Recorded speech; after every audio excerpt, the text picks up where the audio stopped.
Hi hello नमस्कार. आज माझ्या चॅलेंजचा 6वा दिवस.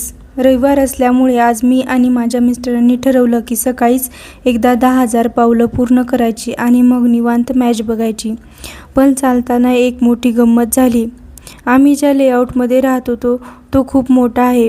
अर्ध्या वाटेत मला अचानक आठवलं की घराची चावी माझ्याकडेच होती. तसं माझ्या मिस्टरांनी आणि मी दोघांनी घेतली असं वाटलं मला, पण ती खिशात नव्हती. मला वाटलं चावी कुठेतरी पडली. 10,000 स्टेप तर पूर्ण झाल्या, पण चावी सापडणार का याचं टेन्शन झालं. धापा टाकत घरी जाऊन पाहिलं. बरं झालं मिस्टरांची चावी होती. तर काय, चावी घरातच तिच्या जागेवर होती. पार जीव भांड्यात पडला. घरी आल्यावर तुळस घातलेलं डिटॉक्स पाणी प्यायले आणि रविवार स्पेशल नाश्ता केला. एअर फ्रायमध्ये केलेले 0% ऑइल मूग वडे आणि पुदिना चटणी. चवीला एकदम भारी. दुपारच्या जेवणात डिटॉक्स ताक आणि व्हेज पुलाव होता. मसाल्यांशिवाय सुद्धा भाज्यांची नैसर्गिक चव आता आवडू लागली आहे.